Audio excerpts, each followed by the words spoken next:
was deflated. And I didn't know who to trust. It's like, I don't trust you. Like, I went into like a dark mode where it's like, God, I don't even know what to do. Like, I didn't even know how to communicate what I needed to people, but I didn't trust anybody. And I was deflated. Like, I was so tired. I was just like, I put in all of this work, like over 20 years in education. And then she has the power to just say, because she doesn't want to hire me back. So that meant for the first time, I had to start interviewing where I wanted to go. So I was like, okay, well, honestly, this is a silver lining because now I get an opportunity to say where I want to go. When I was in leadership, never got an opportunity to do that. So I was somewhere that I chose, and I learned how to maneuver. And then my comeback with that is,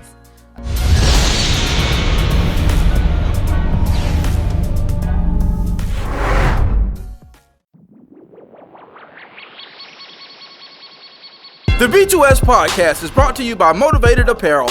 Motivated Apparel, the premier gear for motivation. A brand that motivates, inspires, and empowers you to stay motivated while chasing your dreams. Head on over to www.shiftmotivations.com/shop Motivated Apparel and grab yourself some Motivated Apparel today.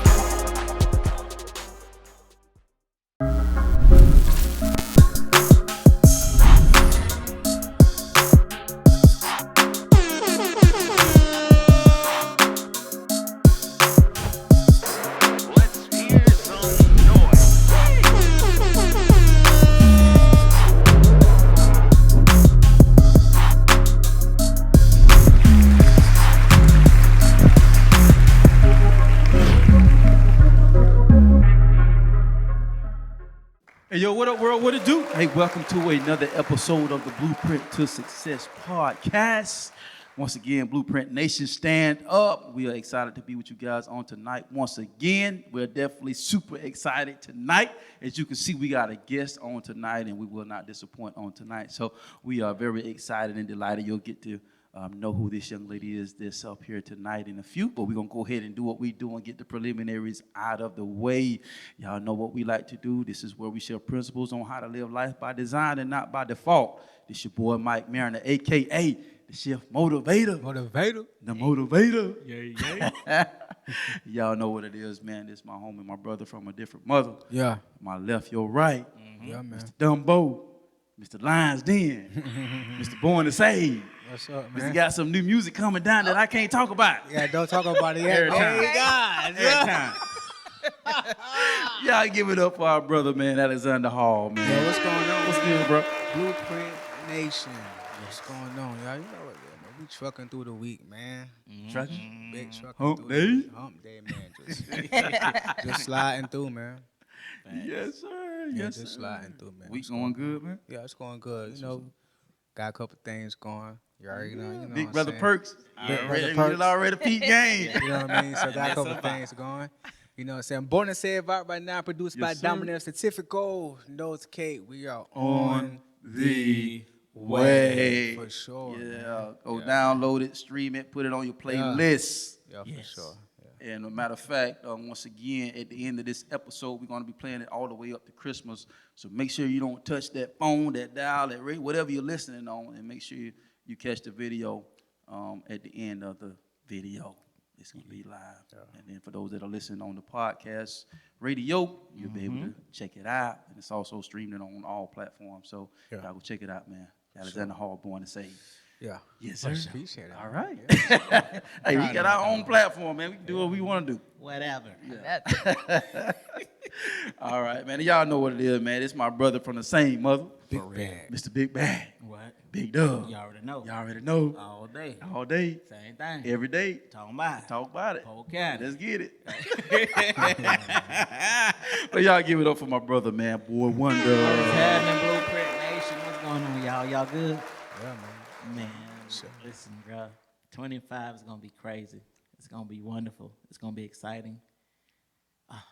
Brother, Kingdom Builders Tour coming 2025 with the squad. Let's get it. So, new music also with the squad and myself as well coming. So, I'm really, really excited. Sooner than you think. Definitely. Other than that, man, in a new season, Also, getting ready to go back to school, get ready to get that back up and back jumping. in the So, tail. Get educated. yes. So, man, I got me a little small window to kind of get a lot done. So that's what I'm looking most forward to. Definitely. So I was like, dog, Lord, so I got to go back to school at the time this popping off. I said, it's really popping off. But it's like, but that shows you though, like being obedience within what he leading you. So, we got dates for Chicago, Milwaukee, 3 Ohio dates from Akron and Columbus, and Kentucky, Alabama, Georgia. We just linked in Jacksonville, so it's okay. So it's building fast. man, God is good, bro. Yeah. And I'm just moving. I'm just moving at the sound of his speed, his voice, and his speed. Moving at the speed of light. That's it. The light of the Motion. world. That's it. Motion. Mr. Motion. All right, that's what's up. Well, man, I am excited. We got a special guest on tonight. And before we get into that, I want y'all to know, Blueprint Nation, this is our 100th episode. 100.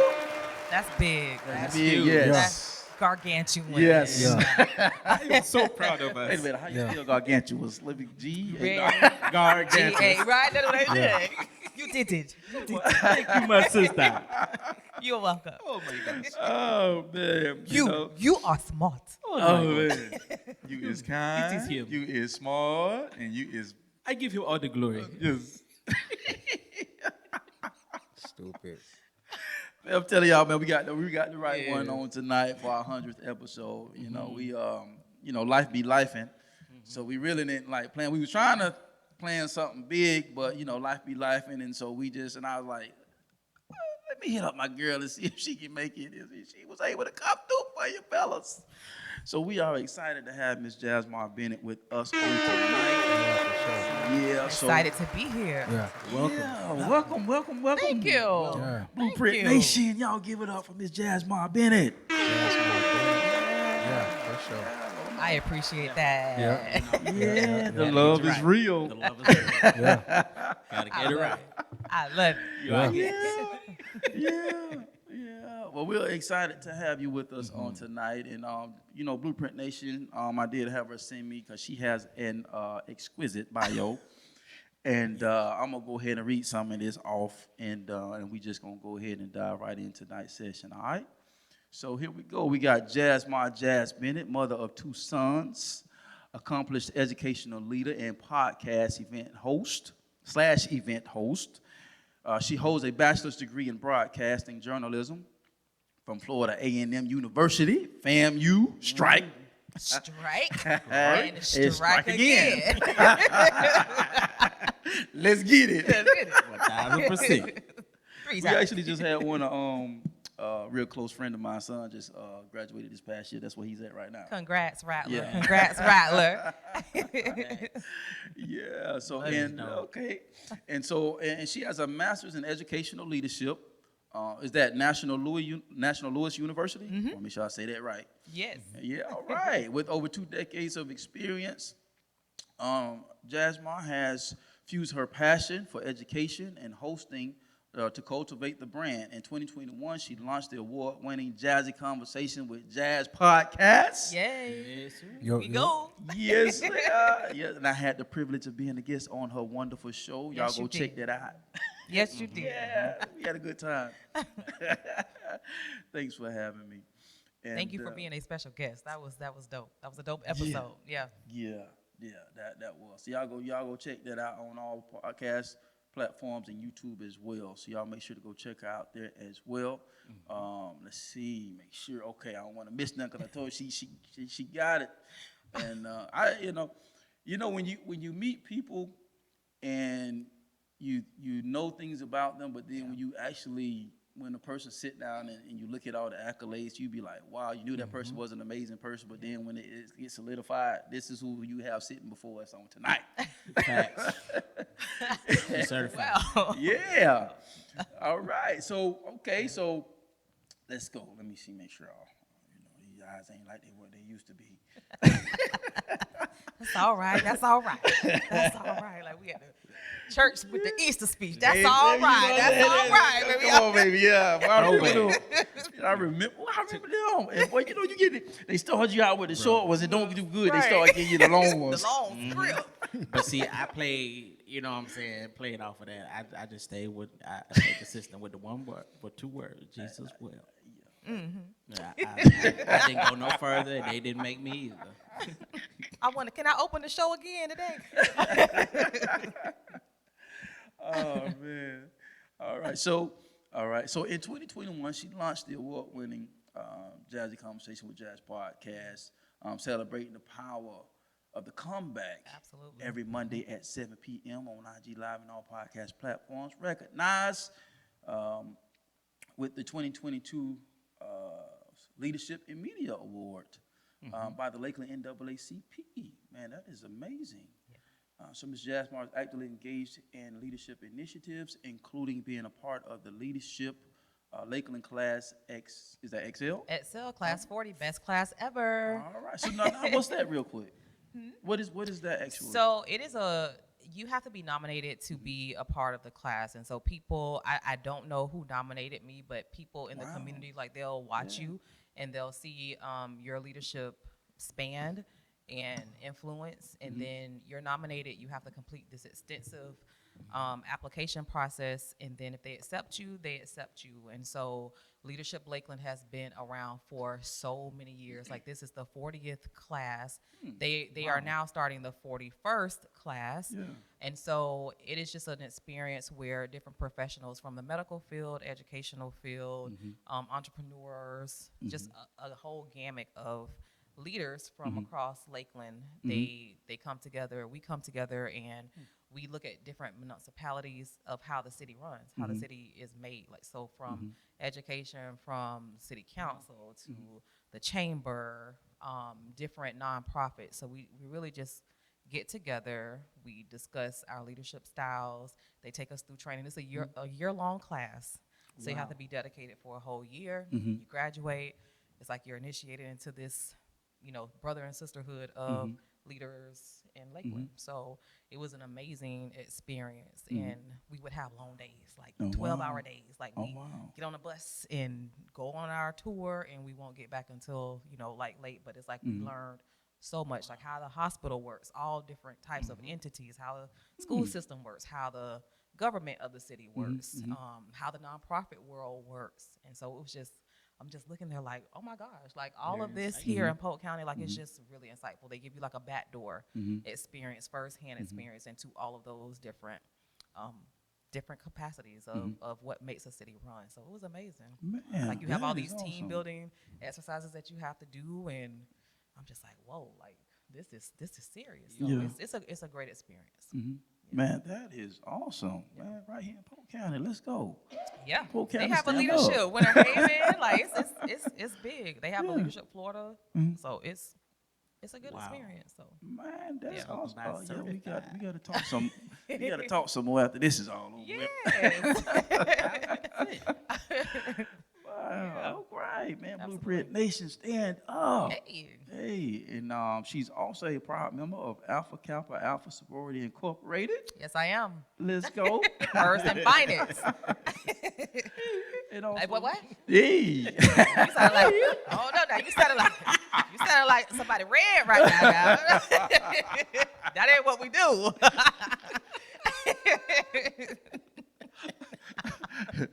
Get it right. No, that was just an ad-lib. You on your own, brother. You on your own. I can fit on my own. Y'all want to edit was that just out? Oh my God. Brace yourself, fool. Man, listen, man, Craig. You need me to walk you to your car? Yeah, I need some protection. You can leave him. Oh, man. hilarious. That's funny. And she also serves on the board of the nonprofit, Girls Leave a Mark. Yeah. Okay.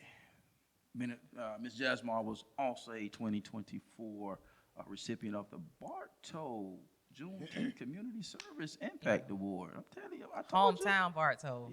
Barto, stand up. Stand I gotta up. use the language. I love Stand it. up. In the words of DJ Khaled, keep going. It's stupid.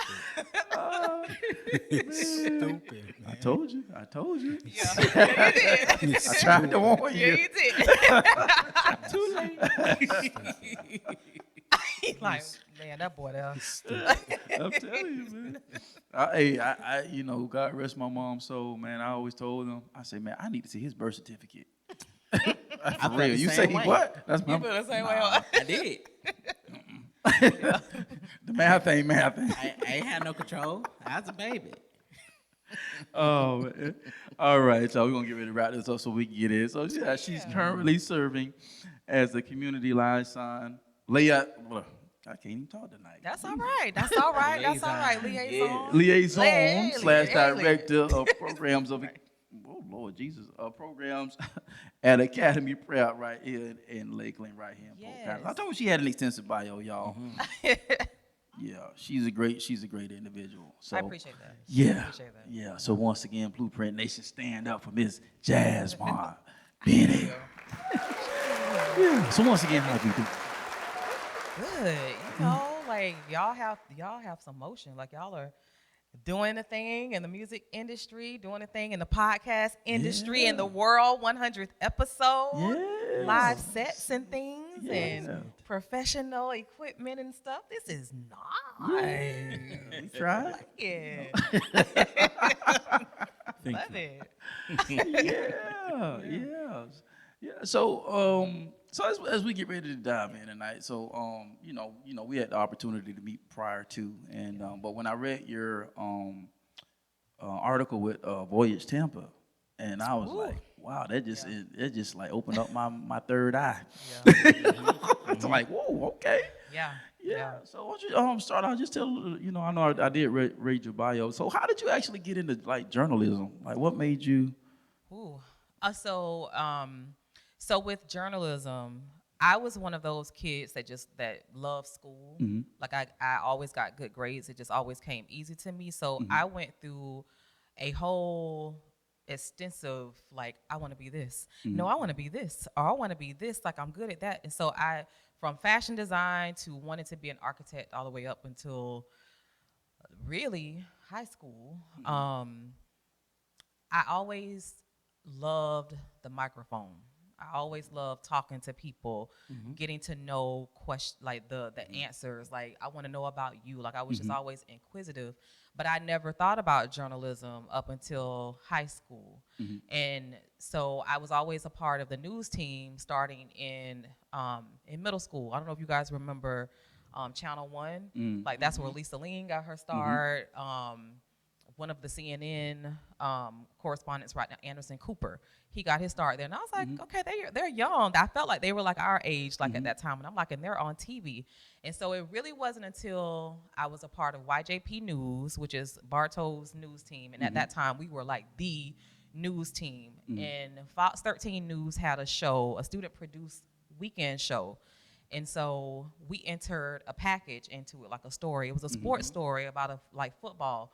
And it was just a random, sporadic thing. I happened to be at the game, and they were like, Bennett, come here, we need you to do this, like, this both side or whatever, or like this stand-up, like, come and introduce the package. So they gave me the script and all that. I had to remember it, like, right on the spot. And so I was out there, and I'm just announcing, like, at the game. It's like adrenaline rushing, and I'm like, okay, cool. And it's like I never thought twice about that package because I wasn't one of the premier reporters at the time. Like, I was a freshman.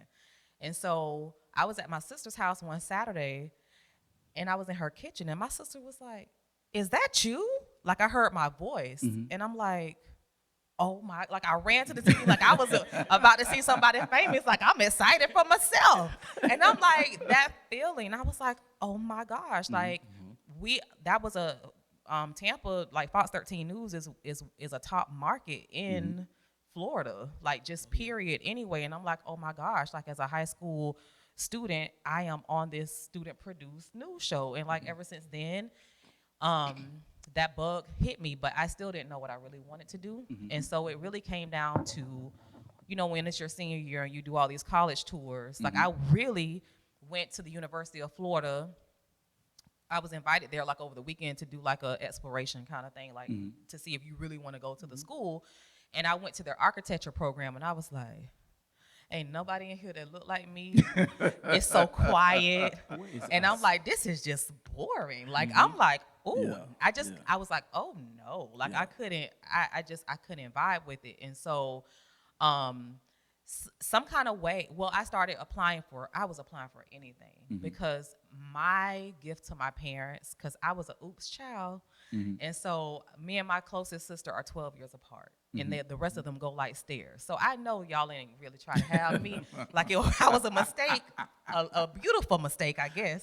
And so I was just like, they were older, you know, like they were in retirement age at that time, you know. And so it's like, I know what it is. Y'all really don't have the money to send me off to school. So what I'm going to do is make sure that y'all don't have to pay for anything when it's time for me to go to school. Like I was just so adamant about that. And so it just so happened I just started getting all of these different types of scholarships from FAMU. And it's like the last one that I got that I applied for, it was a journalism scholarship. And me getting awarded that scholarship gave me a full ride. So it's like my promise coupled with what I did like to do. It was something I liked to do. I just merged them together, and I was like, let's make it rock. Let's see where this goes. And it's like when I stepped foot on campus, I started with our news team. Like I just volunteered. Like let me just do anything. Like put me in front of the camera. Let me learn how to edit. Like I learned how to edit for the first time. I was like, oh, I like this. Like and so they would tell you when you come, don't just be docile. Like, don't just take these courses. You got to step outside your box. You got to network or whatever. And I just took that to heart. Like, I started, hey, you need help with something? Can I do this? Like, different people in the city. Like, I got on the radio. Like, I auditioned and trained to try to make the radio. So I was on the radio since my freshman year at FAM. And it's like, it just opened my eyes to a whole different world. It was, that's how I fell in love with it. And I love to write. So I love writing scripts for the show. So it was a natural fit for me. Wow, so we got in the script, right? Okay. Yeah. We had our uncle. Uncle graduated from FAM, and then God rest his soul. We lost him. It's a year now? Oldest. Sorry to hear that. Cousin. He graduated from FAM. Him and his wife both went to FAM, and so we got a lot of roots up that way. It's different, man. FAMU is that culture. It's just totally different. Like when you go to like these PWIs, like the interesting thing about that visit at the University of Florida, which by the way, I have to always scoot this in because I was gonna ask, but you already in it. Go ahead, girl. I have to scoot this in because my sister is a Gator. Like she graduated from UF. She's an AKA and all of that. And I was like, she wanted me to follow in her footsteps, like because that's my closest sister. And I'm like, I always looked up to her. And I was just like, when I went there, I loved it. It was a great campus. Like, you tour all these other schools. Who doesn't like, well, I can't say who doesn't like the Gators because obviously there's a lot of people that don't. But I'm like, it was a great experience. But they put us with, that's why I said, well, I can't say that. They put us with the, right. And look, I'm a Tallahassee girl, so I'm with you. I'm right there with you. They put us with the Black Student Union. And I think what people need to know, like when you go, and this may not be everybody's experience because I'm far removed from going on college tours like that in that capacity, but what they did with the African-American students, and I forgot what program it was because I want to say it was something like TOPS or I'm not sure, but they put us with the Black Student Union. So we were paired with people that look like us to make us feel comfortable and all of that. And it's like I peeped that. Like it's like it's a core memory for me now. And so I'm like, I'm listening to them and I'm like, yeah, you can go to FAM or you can go to a HBCU, but it's not going to give you a real world experience. When you come to a school like Florida, you are coming to a realistic picture of the world. Like that was their selling point. And they took us out and they tried to make it fun for us and relatable. But it's like I still remember just not buying it. I remember being like trying to be sold to the school, and I was like, I ain't really feeling that. And then it was like when I went to FAM, nobody had to sell me on anything. Like I felt like I was at home. I was like, oh, like from the talent, like they started us off with a presentation of the school. It's like when I went there, you see so many educated African Americans until they're about their business. You know, they speak proper, they speak confidently, like this is who we are. We are a family. They just sold the whole culture, and it didn't feel rehearsed. It felt like I'm speaking from my heart. Like this is what I'm doing. I'm whatever. I'm in the pharmacy program. We like, fam, you gonna give you the stats, and we are ranked. We are in the Princeton Review. I'm like, oh yeah, yeah. Maybe I too can be a pharmacist. Like, and I'm like, they selling me on, selling me on everything. Right. So it just felt it felt like home, and I was like, this is it. Yeah. This is where I want to be. My mentor, he went to film. I don't know, and him and his wife, now wife, you might know. I don't know if you know his name, Antoine Davis. You know Antoine Davis? No. And I'm horrible with names. Probably if I see him, I probably will. He a Kappa too. It's my dog. Okay. Delicious. Yeah. You feel me? That's who got us first. Yeah. In terms of, we got to go to this party. We got to make sure. And my roommate, Lord have mercy, she dated a Kappa our freshman year, so we just was like, the Kappa's gonna be there. So yeah. Right. Yeah. He a Kappa all day. My man smooth, boy. You hear me? Yeah. Yeah, my dog. My dog. You feel me? And then we had some people from Haines City, so from Polk County, that we met that were Kappas, and I think he was like the president at the time. So we were freshmen, and I'm like, Polk County. I don't know if y'all know Fred and Zed, but they. So that's who we first. Who you talking about? Like that's who we first. I'm like, The y'all from twins. Polk County? I went back. I'm like, okay. So it's like they looked out for us and all that. So I was like, okay. Yeah. Yeah. Oh yeah, man, they darn near ran Tallahassee. My cousin used to run with the oldest. All them guys up there at the same time. And what's crazy is Fred was on the radio with me. Like his show came after my show. Fred used to get kicked off so much. Fred used to get kicked off the air so much. I'm like, Fred, look, we the only two from Polk County. Now come on, Polk County. We gotta represent Fred. You gotta represent Fred. We got that right now. We got Get that right now. suspended off the air now. What you doing, Fred? Just like you say, how my back? What's up? Fred always being fast Freddy. Like, Fred, what you doing, dude? Yeah, for sure. So I noticed. Clay cut in the building. Yes. Already. I was when I was reading Tampa Voyage and just seeing just taking it back even a little bit. Yeah. When you was like 8, you discovered your love for hosting. Yeah. Like, what was that experience for you? Like, what was that initial okay, I want to do that. What that was, it happened to be, there was a annual fundraiser, and at the time, you don't understand like the backings behind it. You just know that you're going. Yeah. But the Polk County chapter of Alpha Kappa Alpha Sorority Incorporated, they used to have an annual fundraiser, and it was with the Ebony Fashion Fair experience. So this was a huge traveling fashion show that the Ebony magazine put on. So they would travel to Paris, all of these cities, and we were on the map. We got Polk County on the map. And so it used to be at Florida Southern College in Lakeland. And every year they would bring their traveling fashion show. And so I had to be at least like 10 years old. And I just remember getting dressed up for it. Like my mom would make sure I was just pristine, I love to get dolled up, right? Like what little girl doesn't? And so I just remember just like the hoopla around it, and I'm like, oh, we're coming to this big theater, and you sit down, and it's like front row, not necessarily front row, but like you're front and center, the big lights, and it's just like all this excitement. You see all of these people that look like you, and it's like when these models come out, I mean, the most beautiful people, like I felt like I was in the movie Coming to America. Like no cap. I'm so serious, like no cap at all. And so think about Coming to America. So do you remember the character that used to always be like, she was with the king, but she never said anything. She was so pretty.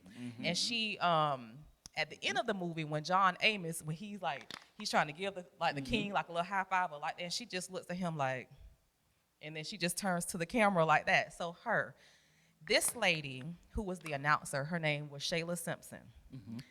She was the host. She was the announcer of the show. I never once saw this lady look at a cue card, but she ran the show. Wow. She would announce scene after scene, model after model, what they were wearing, where it was from, her intonation of her voice. It was like, wow. Like from me to her, I didn't see anybody else but like bright lights and just her. And I would just sit there like on the edge of my seat like, she is amazing. Like I just paid attention to the way that she announced, the way that she spoke. I don't know what it was, but I went to that fashion show probably maybe 3 to 4 years in a row, and I always went to see her. I wanted to see what she was wearing because I was just so fascinated by how is she not looking at a cue card? Like this is like an hour to 2 hour show, and she never looks at a cue card. Wow. Like I was just amazed at that. Like she had them in her hand, but she never looked at the cue card. Okay. Wow. And so like when that's what got me. That's fascinating. That's what got me. And so like anytime I was able to get on the stage, we were joking about the Easter speeches, but you know, if we're raised in the church, that's your time to shine. It's the Easter speeches. And then like I was raised in the AME church. So like we would go to conferences and they would have different oratorical contests and poetry contests. That's where I found my love of like poetry and just oration with like Maya Angelou. Like you had to learn this poem because it's like this year I'm gonna beat that person that won last year. Or you did Phenomenal Woman. Watch how I do my rendition of Phenomenal. And so I saw the impact that I had on people when I spoke. It was like my voice was so powerful, and it's like even to this day, and because I realize it, but I don't necessarily hear it. And it's like when I ask people.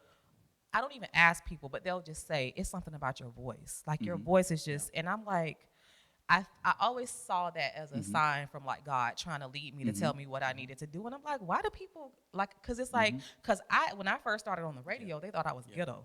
Like my program director, she was like, you just so ghetto. And I'm like, it hurt my feelings. I was just like, I'm thinking that I'm relating to the people because I had an entertainment show. I'm thinking I'm relating to the people. Like I'm not thinking that I'm ghetto, and it just always resonated with me. So I would always try to correct the way that I spoke. And I'm like, it's just gonna evolve. I just had to make sure that I evolved into the person. So, you know, back to your original question, like that's really how I really got into hosting. Like it's powerful to have a microphone in your hand, but it's more powerful with the way that you use your voice. Like how are you using your voice? Are you changing lives? Like I use it as when you hear my voice and I'm entertaining you as a host. I have been at plenty of shows where I spent my last dime just to get out of the house to be entertained because I wanted to get away from my problems. Like I'm expecting for you to entertain me. Now I don't spend my last $25 until my next paycheck. Like you got to do something. Right. So when I'm in this money. right. So I'm like when I have the microphone, I write for the show. Like a lot of people was like, why are you writing? Like people didn't understand that when I came home and I started hosting events. I would ask them questions because some people didn't even have a host for their show. And I'm like, you don't know what you are missing. You need a host for your show. Like, and I'm not just saying anybody, you put your uncle up there. Oh, no, girl. You need a host because it's a profession. Like, it's the same thing with speaking. I went through that with speaking. Exactly. Like it is like legitly, it is a profession. It's a craft. And if you get the right host, you'll understand what I'm saying. Like you can't just give anybody the microphone. Like you just can't do that. And so it's like my whole mission when I have that microphone, I need for you to be entertained. I want to take your mind off of anything that's troubling you. I just want to give you an experience. Like when you leave this show, you will remember the great time that you had. And so that's really what just draws me to hosting, and you just meet a myriad of like dope people. Like you just, I don't know, you just do that. It's so funny because when I hosted something, because really like when you know me, my personality kind of shifts. And I had one person I hosted the LB Brown Festival in Bartow, and someone came to me and they was like, you know who you like? You like James Brown. I was like, I'm like, that's crazy. But I was like, what do you mean, James Brown? Because he went to church with me. He was like, when you are in church, you don't say anything. he was like, James Brown was the same way. Like when you saw him in public or whatever, or his friends, he was a quiet person. But when he got on that microphone, he exploded. And he was like, that's who you know. I was like, I always kept it. I'm like, somebody gonna compare, cause I thought about it, and I was like, you know what? That is right, because people just would not think that my personality would be what it is when I have the microphone, because I am. I'm an observer. Like, I just chill. Yeah. But like when a microphone is in my hand, it turns on. It's like it's a different person. So are you an introvert by nature? Would you say? I think I'm a what is that? Is it omnivert? No, I think it's a combination. I don't know. Look, my girl, she called me a PRN extrovert. You explain, because what is that? What is that? What's that? Elaborate, my PRN. Nah, I ain't even to try. What's that? A PRN extrovert. That's what. So when people like to be, you like to be cuffed up. People who like to be cuffed up, this right here is not cuffed up. It's just waiting on the time to release, right? Yeah. PRN is a medical term for as needed. Gotcha. So you an as needed extrovert. I think you just gave me something right there. Okay, I need an extrovert. Yeah, No, I ain't stuck up. I'm a PRN extrovert. PRN extrovert. I'm only live when you need me today. I like that. That's it. That's good. Yeah, she said, I like that. Yeah, she said you are PRN extrovert. I said, what that? She said, think about it. I said, oh, okay, I got you. Yeah. If ain't nothing going on, I ain't going on. Yeah, because you've been chill. You was chilled, and they started talking about that album, and you popped out. I'm like, oh, okay. It's certain things that really like. It's certain stuff. Yeah. Yeah. I like it. Yeah. I dig it. I'm with you. Yeah. I'm with you. Yeah. Oh man, that's funny, because I remember when I had wrote my first book, and my wife, she was like, let me do everything. I don't want you to do nothing. Let me put everything together. And I was like, but it's my first book. I want to. She was like, no, I want to do it. I said, okay. So her and my mom playing everything, and it was a picture in there, and I don't know how old I was, but they kept us clean. Like they kept us clean, and I was in a 3-piece suit in front of my mom's car. And I had to be, maybe 5, 6, 7 years, 5, 6 years old. Yeah. Yep. And I had a mic in my hand. Wow. And I was like, and I'm looking at my life and how I went from being the quiet kid to being on stages and on a microphone. And it was like, it was already purpose from the beginning, you know? And so when I'm listening to your story, and I'm like, oops. It was a purposeful oops. Yeah. Yeah. Because I watched. I'm not just a follower of you because I was on your show. I actually follow your work. I appreciate that. And no, because when I hear you, and I was telling the guy, when I listen to you, like I see she spends time in her craft. Like so when you go off. And when you say coming back to Polk County and you do stuff a certain way, I already knew you. Just for y'all, she's giving y'all the 411, but right, we on the same wavelength. Yeah. For real. Because that separates you. Yeah. You know what I'm saying? It separates you. And I said, well, she's good at what she do. And I went back and I watched a couple of your highlight clips from your events. She just celebrated 3 years, y'all. So y'all give her a highlight for that. Thank you. Jazzie Conversations. Yes. Congratulations. Thank you. And we're going to get into that real quick. Okay. But I just got to see it. And, we're going to give her flowers while she's here. Appreciate it. And I've known her a short amount of time, but yet I feel like she had a great impact. And just watching how you move, how you execute, and even just how you maneuver. You know what I'm saying? Because I watched some of the stuff you did with Wit. And that was dope. I love me some Wit. Boy, her little boy, cool. Man. That's my little partner. I never that's the next Obama. Listen.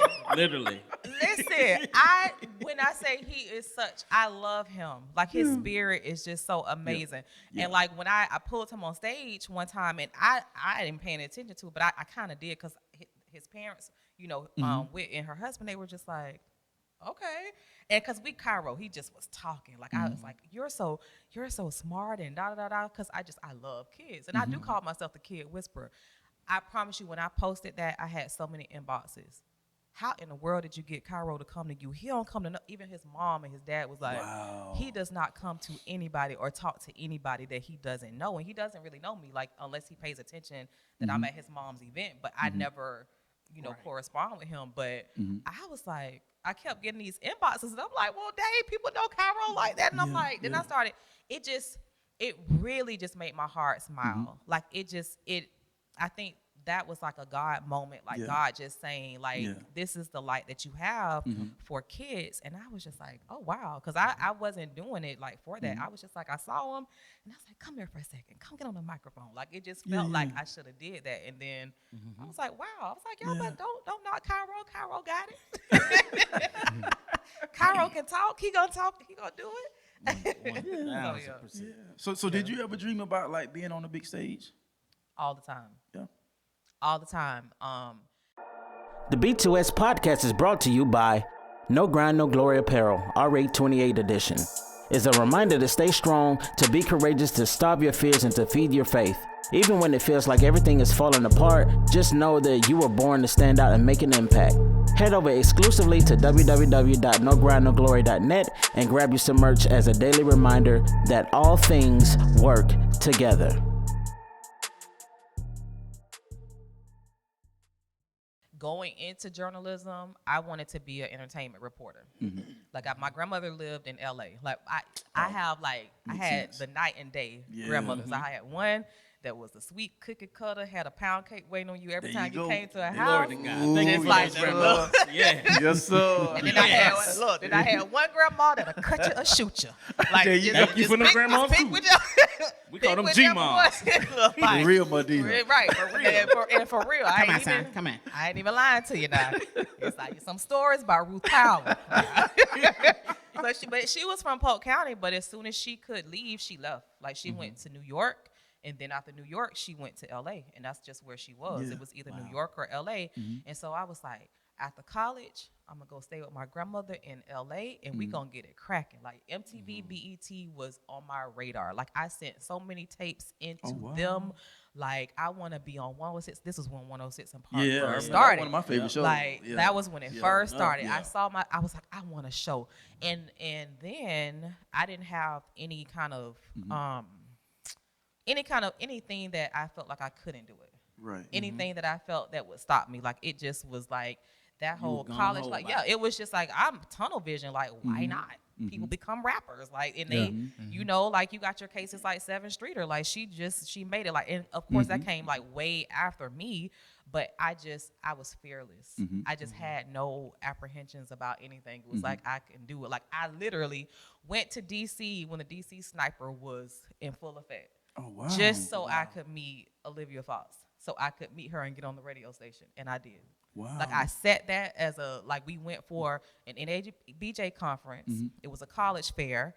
And I met up with some of my classmates from J School, which is journalism. J School, we packed into one hotel room, and we was like, we getting it. Like, where you going at this time? It was just like we were hungry. Like, you go to this class, you go to that one. I had my resume tape at the time. On deck. Like, look, here's my radio resume tape. I knew she was going to be at this college fair at Howard. I slipped it on to her, and she called me. I was like, oh my God. And at that time, Olivia Fox was on the Russ Parr morning show in DC. So you know how popular that was back in the day. She called me, and it was because somebody from FAM, an alumni, was with me when I was introduced to her. And that stood out. And she literally, because I had my number and all that, she called me. And thankfully, because I flew there, one of my classmates, she had relatives in Philadelphia. And so she let me borrow her car. Now, I'm somebody that don't even at the time, I used to get lost in Tampa. Like, I never loved to drive in Tampa. I just thought it was so confusing. And here I am driving in D.C. because no GPS now. I'm reading MapQuest the whole way there. I remember the MapQuest. Good old MapQuest. just MapQuest. We in the heightened security of the DC sniper, and all I can think about is I'm meeting Olivia Fox today. I'm gonna meet Olivia Fox, and I did. And it wasn't even an experience where she let me watch, because I was watching them like how we are now, like they were doing their thing or whatever. And she was like, and so we have somebody special that came all the way from Florida, and I was like, at this, if I would have had, if social media would have been popping that time, I probably would have went viral. Man, I probably would have did some numbers. She called me on this nationally syndicated radio show and was chopping it up with me like this. And I was just like, oh my gosh. Like, I had to turn it on, but it's like I wasn't expecting it. So I wasn't prepared, but I was just like, God has done like some amazing things, like to like the experiences that I've just been afforded. And I think through every trial, I have to just go back to that and just be like, there is a reason. And there is a reason why you may be delayed for the things that you want to do. So just embrace all of the experiences that you had, because I truly believe it's going to all come together. It's going to be like, see, you needed to go through that. You needed to wait here. You needed, like, I let you go, but I had to stop you here. And I'm going to let you go now, but you got to chill out, right? So I feel like it is just all working to get there. Yeah. So, yes, I did. I wanted to be on a big stage. Man. But I am, when I really reflect back on it, I am a person that, I'm sensitive, though. And y'all know, like, you can't really be sensitive when you, if you make it. Like, because it's so many people that I look up to, and I'm like, that was so dope. Then I'll get caught up into reading. I'm like, how they took that from that, or why are they saying this? And I'm like, oh my gosh. Like, I watched the Megan Thee Stallion documentary, right? Just to give you an example. Because I didn't know her personal life like that. But just watching that, I'm just like, see, I don't think I'm ready for that. Like, I'm not built. I don't think I'm built for that, because it drove her into depression, and I probably would be the same way. Like, I would try to not read what people's opinions are, but that just weighs heavily, because I'm the type of person where it's just like, you don't like me, why? Because, like, I'm such a likable person. Like, what? But, you know, people just have their opinions. People are just like that. And so in my heart of hearts, I feel like he shielded me from that until I learned to let that stuff go. Yeah. You know what I mean? Like, that's really honestly how I feel about it. Yeah. God is intentionally purposeful. Yeah. I mean, I didn't even know that ministry was going to be in my line of work. Like I said, I grew up, quiet kid, Haines City. And when I look back on it, I didn't get a chance. He went to Full Sail. Okay. Oh, that is an amazing school. I almost went there. I almost went there. Full Sail was my first choice, but I was like, first school, man, I can get the same degree. 80,000, 10.5. Listen. Listen. The wisdom of the Lord spoke to me that day. First. I'll get full there. And sell till later.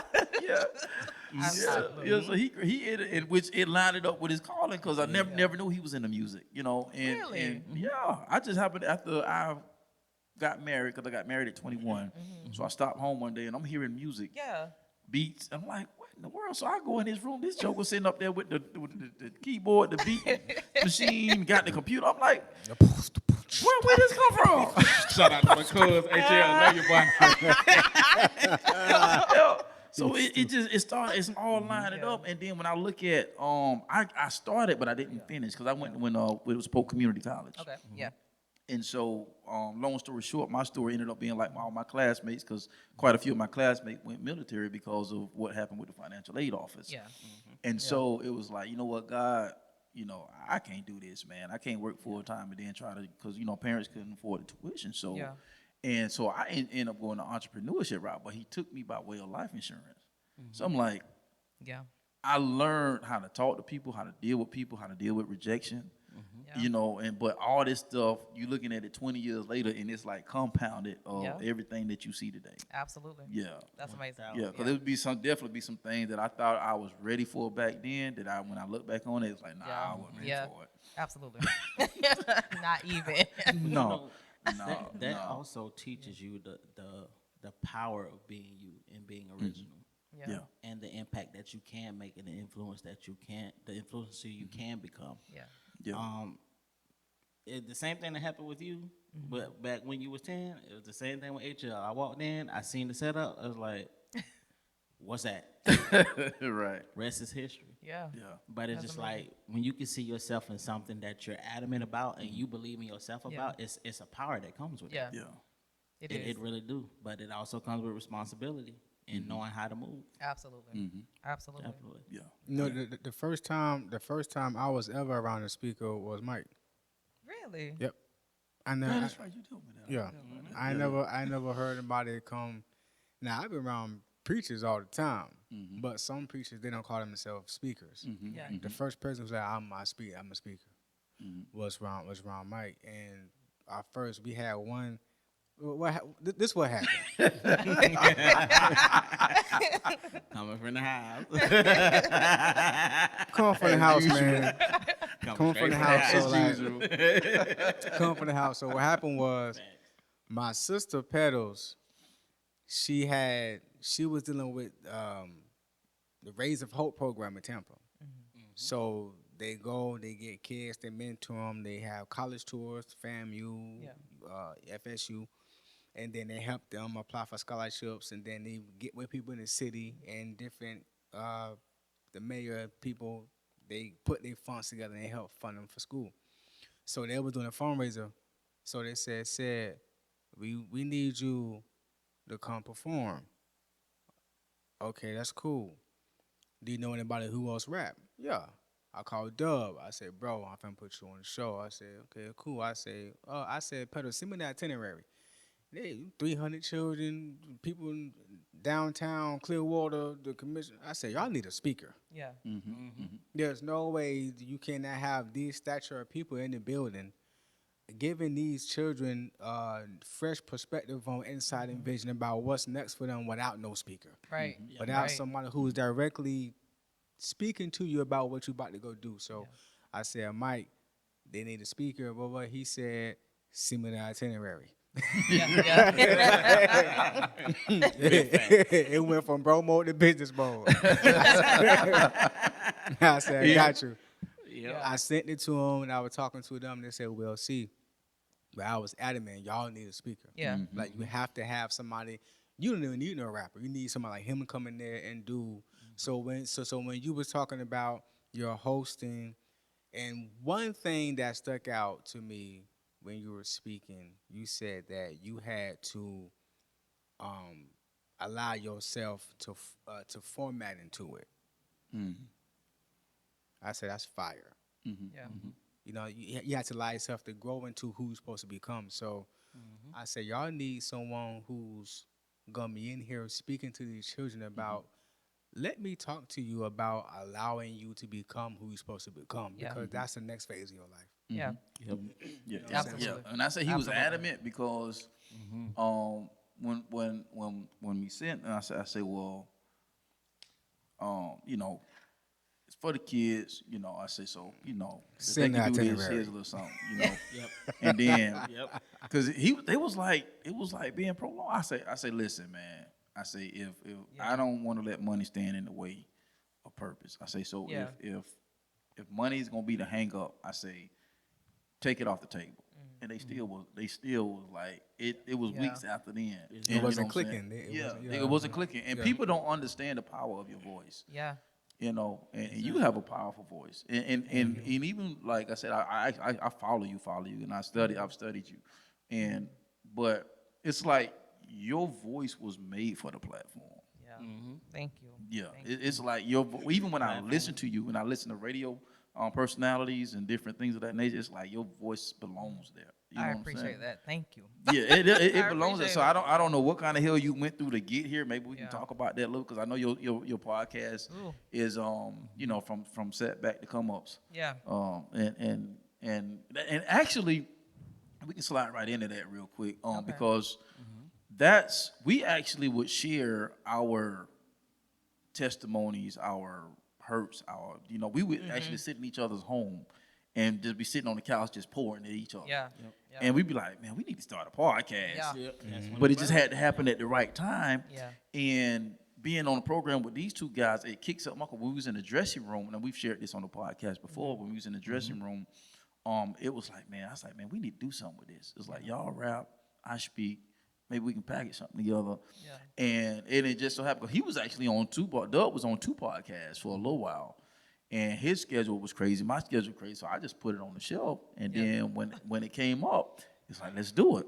So that's how we ended up, going. So how did Jazzie Conversations come about? And then, like I said, I know, because you got a powerful voice. And we wanna make sure we ain't in no rush. So if we got to clip 2 segments, we're cool to do that. So we on your time. Gotcha. So but at the end of the day, your voice is very powerful. So we want to make sure that your story get out, you empower the people that will be listening to this. So, but yeah, maybe you can kind of slide into that. Maybe like because I know been through some stuff. and still being able to accomplish all this stuff. So I know we should not compare our journeys to people, and that's what I tell people when I ask people to come on my podcast, because some people, they are quick to tell me, I don't think I have a good comeback. I don't have a comeback story. Like I don't, and I'm like, well, I think what you are in essence saying is that you don't think that what you have gone through is worthy of a platform. And I would tell them what you have gone through is just as meaningful for you as somebody that you think was almost about to die and was revived and now they're thriving. Like that experience for you, that's the only thing that you've been through. So it was very huge. It was impactful for you. And so that's what I had to look at in retrospect to me. Because like when you say what was your comeback, and I'm like, sometimes I sit and I'm like, well, was it as powerful then? But then I'm like, no, that that almost broke me. Like like somebody else's comeback story, I may listen to yours and say, I could have got over that. But that was impactful for you. And so like that's what I try to tell people, like don't gauge your story off of somebody else's, because your story is powerful. You don't know how many people you will reach with just what you're saying, because that could be the most trying thing that they're going through right now, and just you overcoming it and you telling them how you overcame, like that could be the winning formula for them to not give up, for them to give God another chance. And so what I learned through this journey, before I get into what I've had to go through, like when I look at this, I just started formulating some things and just noticing patterns. And I'm like, I'm not even telling my guests to say these things, but this is what I'm like. I just sat back and I'm like, this is just what I believe. Like, I truly believe that you can come back from anything. And I do mean anything. Like, I feel that you have to have God. You have to have the right resources. So I started just saying that. But I could be around the right resources right now. But if I don't know how to use the resources effectively, they're just resources, and they don't matter. Like it's so many. Like, and that's what I realized. Dang, that was my downfall. Because when I look back, I'm like, I have been around some dope people, but did not use the resource how I could have used it to advance myself, right, or to help other people, right? Because it's not just about you. And so God, having the right resources, using those resources effectively, and being willing to put in the necessary work. And I feel that all those 3 things coupled together, put together, that is your winning formula to make a comeback, right?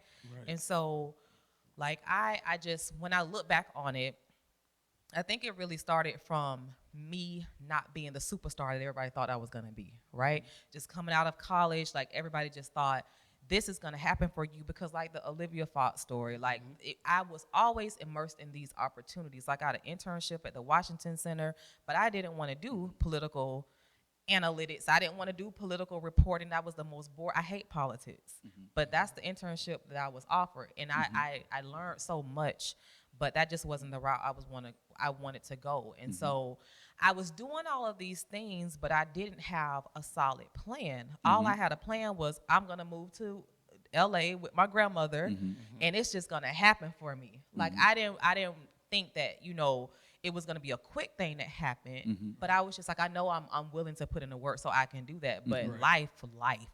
And when they handed me that diploma, it was just like crickets, because I'm like, oh my gosh, like I don't have a job right now. Like I wasn't applying for a job. I don't know what I was thinking. Like I just, when I look back on it, I don't know what I was thinking. I had a friend and we planned to drive 3 days to LA. Wow. Like we're gonna drive road trip for 3 days to LA. And when it got to that time, I froze and I couldn't jump. But he jumped. And he was on game shows, like they had him as extras on game shows, and he got his start like that. It was just the grind. Like I literally had to see the grind. Like people who want to do this entertainment thing, you get in with some crazy ways. So it's not necessarily that you're a journalist and they're gonna put you in front of the camera and they're gonna do all these things. It's like, no, but I froze and I didn't go. So I came back to Polk County and I was like, I am back at my freaking mom and dad's house after being so talented, after doing all these things. I've been knocked down to you back in Polk County. And I'm like, no, this can't be life, right? So I was like, okay, I'm back home, but I was still applying for jobs, right? And it's like 3 months turned into 6 months, and then it turned into a year. And so after a year of me being home, me sending my resume tapes and all of that, like I got a hit from Bay News 9. And they wanted to hire me to be a producer. Well, I love producing shows, news shows, because I like to write, I like to create, I like to see it all come together. That is just like a natural thing for me, which is why like when I put on my live shows, it's just easy for me. I'm not a promoter, but I know how to put together a show because I love entertainment, and I'm just like, yeah, this element, that element, I'm writing like at this time.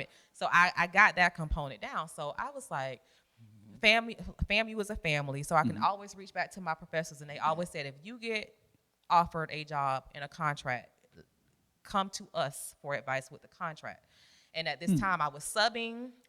I was working at Marshall's. And so subbing, I started to see something else that I was passionate about. Like I loved teaching. I loved educating. I'm like, I really do. Like, I like this. And so like my dad's number one thing, and I don't know, like as fathers, as a God dad, like if you feel this way, his thing, I think my dad was going to feel that he was a successful parent is if he didn't have a college education. But he sent us off to college. And so his whole thing was, what's your salary? Like, you gotta beat me. You know, like that was his mind frame. Like, if you beat me, I'll feel like I did what I was supposed to do as a parent, because that contract, and when I tell people this, they're like, you lying. No, I ain't lying. No, I ain't lying. At the same time that Bay News 9 was offering me a 3-year contract as a producer, I got an offer to be a teacher, and I didn't even apply for this job. Like, I was just a long-term sub at this school at Dixieland. I don't even remember applying for the job, and they wanted to offer me a third grade teaching position. And so I literally was at a crossroads where at that time, teaching was paying me more than what this 3-year contract was at Bay News 9.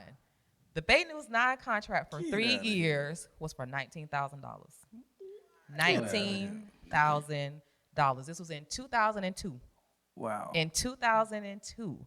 And I could not believe that. I was just like, my professor was like, don't you dare take that contract. They were like, don't you dare. That's for 3 years at that salary. Absolutely not. It's not a good thing for you. And so I got that far away from my dreams because I chose plan B. And I rode out with education. And I just climbed the rankings like pretty fast. Like, I was a classroom teacher for 3 years. For 11 years actually. And then like my principals and all, they're like, what are you waiting for? Like, you need to be a leader. Like, you are like, Jazz, you are a leader. Like, get out of this classroom. But I'm like, I like to stay in my own little bubble. Like, my kids' scores were up. I'm talking about, I got kids that's scoring 5s on FSA. Like, half of my class were 5s. Wow. In reading and in math. Wow. Like, I always love the underdog. I'm like, oh, he's ESC, he's ESOL, put him in my class. And those kids would be proficient by the time they would leave my class, like reading on grade level when they were like 2 grade levels behind. Because I don't believe that. Right. You know, I'm like, I'm here to educate you. Like, I can get you there. Put him in Bennett's class. Like, it was a challenge for me. Like, I got it. And so I just climbed the ranks there, like was a reading coach. And then like I, decided to go the leadership route, was a reading coach, was an assistant principal, was in the principal's pool. And so like my first comeback is relational, but this was what was really a hindrance for me because I felt like, okay, God, you are leading me. Oh, and in education, I surpassed my dad's salary. By the time I got into that principal's pool, I was like, I got it. But I never, actually, no, I surpassed his salary when I became an assistant principal. And that made him, that I could see, because he was there at the school board when they announced me or whatever, and he called me. He was like, "How much you making?" It's just like, "How much you making?" How much you making now? What you making now? Get all that other stuff. Because it's like he like, listen, because he worked at Cargill, Mosaic, all of that. Like my dad was a workhorse. Like he never told me no. And I knew the impact of that because I'm like, I don't never have my dad here. Like as soon as he's home, y'all calling him to come back because he was like, he fixed this machine. I don't know if it was like an engineering because I don't think he was an engineer, but he was like the only person they could call to fix it. Nobody else knew how to fix it but him. Wow. So he would always get called out. And it got to the point where if they called him, I wouldn't pick up the phone. Like I say hello. And as soon as they say this, we were click. Like, I wouldn't even tell him. Like he would be sleeping. He wouldn't know. It's like, no, like let him rest or whatever. Right. Exactly. So like so that in itself was an accomplishment because I felt like I got to see my dad be proud. Like I don't sent this girl to so many NABJ conferences. She said she wanted to be a reporter. Like my dad scraped pennies. Like he was a saver, but he was also a giver. He was too giving. He did not know how to say no. And so my dad probably could have been rich. He probably could have been a lot of things, but he would give to anybody. Like all you had to do was ask him if he knew you or not. He would give you the shirt off his back. That's just the type of person he was. So I went through seeing a lot of people take advantage of him because he never said no. Never said no. And I come from a huge family, siblings. He never said no. And so like, that was a point where I was like, okay, I feel successful. But the thing that I was excelling at, because for me, I felt like it came quick. When I went through the leadership program, I was the first one to go as an assistant principal. I was the first one to do this. Like I was moving, I was shaking, right? That came with a lot of hatred. It came from a lot of hatred. It came with a lot of hatred. And I don't want to use such a powerful word as hatred, but I would say people would use terms like intimidated or whatever because my formal principal moved into a way higher position. She was now a district superintendent.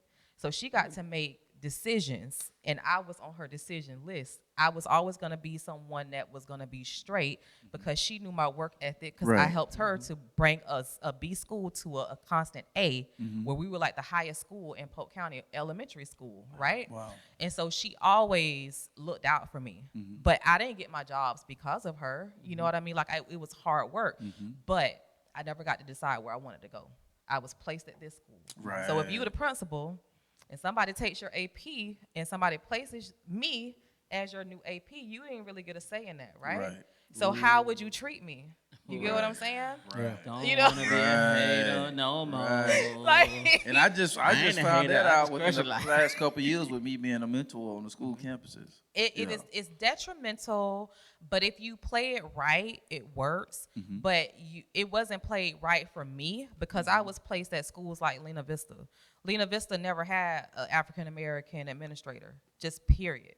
They didn't really have, they had one African American staff member when I got there. Do you know how terrified I was? Like, I did not want to go. Like, I just thought it was going to be redneck city. Like, these people are going to hate me. Do they even like black people? Like, what? Wow. Like, I came into that, and I wasn't really welcomed by the staff. Like, I just really wasn't. So I'm coming from an experience of being lovable, and people love Miss Bennett and all of this to, who is she? Like, why was she put here? Like, I was up against so much, and do you know the book, Jesus Calling? I had a staff. It wasn't like some of the horror stories that I hear from other administrators, but it was like I wasn't treated right. You know, I wasn't looked at as an administrator. You know, and that was wrong. Like to put me in that situation, and so I had a teacher that saw all of that, and she was walking out to her car one day, and that book was in her car. I was there. I was one person. I may not be the first person there, but I'm going to be the last person to leave. I was always the last person to leave, and I even had little kids. Like, I had babies then, and I was the last person to leave because I was just like, I'm going to prove that. If I got to prove it to you, I'm supposed to be here. Let's go. Let's do it. You know what I mean? Like, game on. Let's do it. And she was like, I saw your car out here. She was like, you were the only person on campus. And I literally just came back from my house because she lived in Auburndale. She was like, I just came back. And she's like, it's nighttime. And Bennett is still here. And she was like, God told me to give you this book. And this was in 2012. I still have that book on my desk to this day. And I just read it faithfully. So it's like, I didn't know how to maneuver really in that adversity, you know. I went through three principles back to back in my first inkling of leadership. Then I got moved to Bartow, another principal. Now, I loved Bartow. Hometown. This was, and I got to be at an academy too. Like, let's go. Like, we caught the most hell there. Wow. Literally had the principal tell me, gave me a horrible evaluation. I had always been highly effective. Wow. And she gave me a horrible evaluation where I had gotten to the point where it's like, I don't want you to say that I'm doing anything, so I'm going to just stay in my office. I literally stayed in my office. Wow. Where I was a curriculum instructional leader. I made it my point to just stay to myself because I didn't want somebody saying this or whatever. Like, and people were afraid of her. And she had the pen though. She gave me a low evaluation off of like really unsubstantiated anything. And she was like, I was placed again. So she really was like, And she told me to my face, I feel like you're trying to take my job. I feel like they're trying to give you my job. And she was going to make sure that did not happen. So I'm like, now wait a minute now, God. Like, what we doing, God? Because, like, I don't gave all, like, she stopped going to the school events. I was the only I went to all those kids, everything.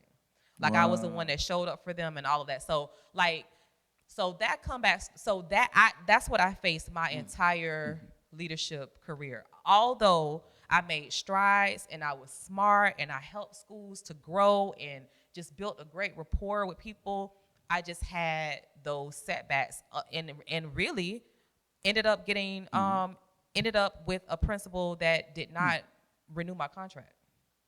So I didn't have a job, and this was when COVID started. This is when COVID started. And I'm going to give y'all the tea because I never told anybody this. Like, I never publicly said this. And so just think about that. Like, I was going through that, and I'm like, I don't build the life off of this salary. I've like, what do you mean? And it was really unjust. I never did anything legally about it. And I don't know, it's probably too late to do it because of the time that it happened, because this was in 2018. I was deflated because I couldn't believe it. Like, I was like, what is going on? And it was a setup. It really was a setup, to be quite honest with you. And I was just like, I heard stories of it happening to people. Like, I always heard stories. So I'm like, it ain't gonna happen to me.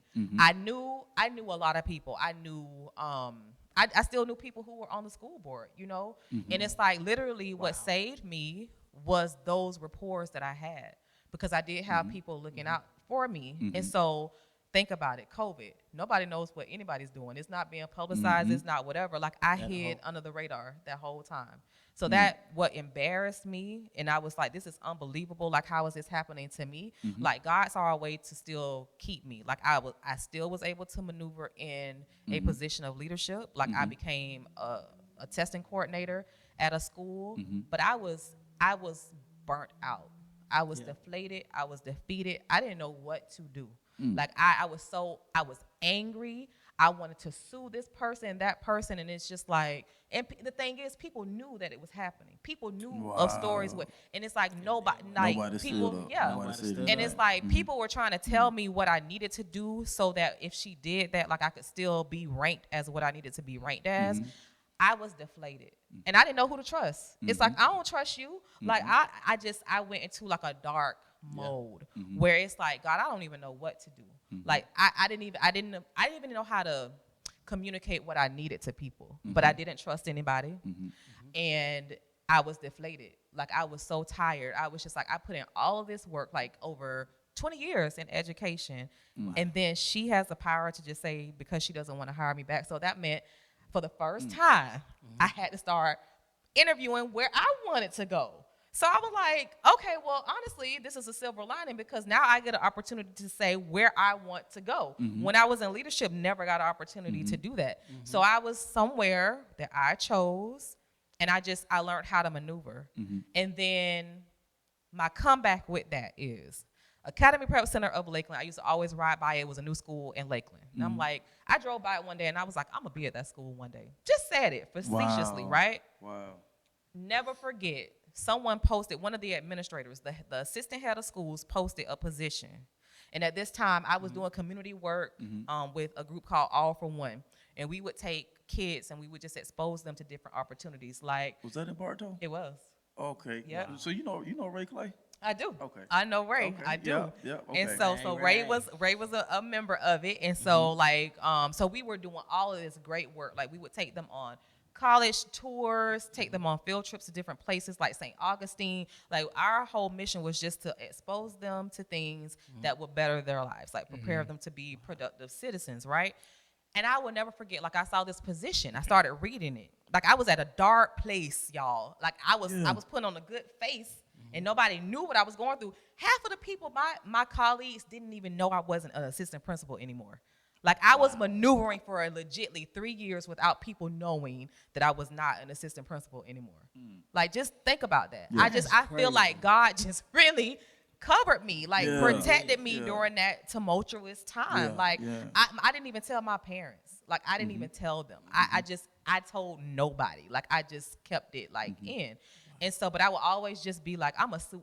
I just kept saying and they was like, what are you? I was like, I'm going. And so, like, Bucky's in a row. and so this job, I saw it. It read exactly what we were doing with All for One. Wow. Exactly. And when I interviewed for the job, they hired me on the spot. But I'm like, oh God, I've been with this Polk County School Board for 20 years. Like, how do you leave something? It's hard. Even though y'all did me dirty, I'm just like, I was still afraid to jump. And so I'm sitting there like, I ain't never had to, like, I've just always been employed. Like, I don't know what that life is like where you don't have a job and you got to try to fend for what, like, at this point, I got kids.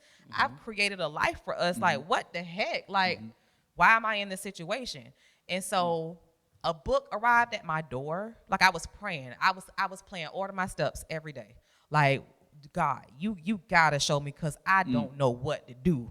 Like, I thought I was about that life, but when it comes to you having to, what you gonna do? You gotta make a decision for your family. Like, how what you gonna do? I'm just like, It's different. It's more weight. Different. It's so heavy, because I'm like, this decision, everything is riding on this decision. Like, am I gonna do it right? So this book, and I hate that I always forget the name of it, but it is with this CEO, where his journey was basically in a different industry. Like you said, you started in life insurance.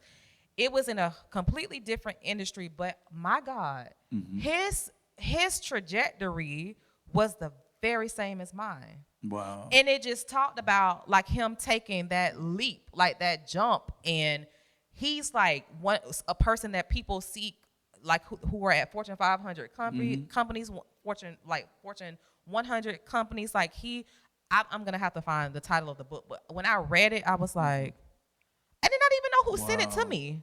It just came to my doorstep when I was at that crossroads of what should I do. And it basically was telling me to jump. Right now. So, and really, that was the deciding factor. When I got that book, I was just like, okay. I put in I didn't even put in a leave of, like, I didn't even put in a leave. I resigned. All right, fella. And on that note, once again, check out Born to Save. And y'all know how we like to get up out of here. Shoot for the top, because the bottom is way too crowded. And if you think different and be different, you have the opportunity to live different. And once again, we'll see you on the other side of success. We'll see y'all next week. Peace.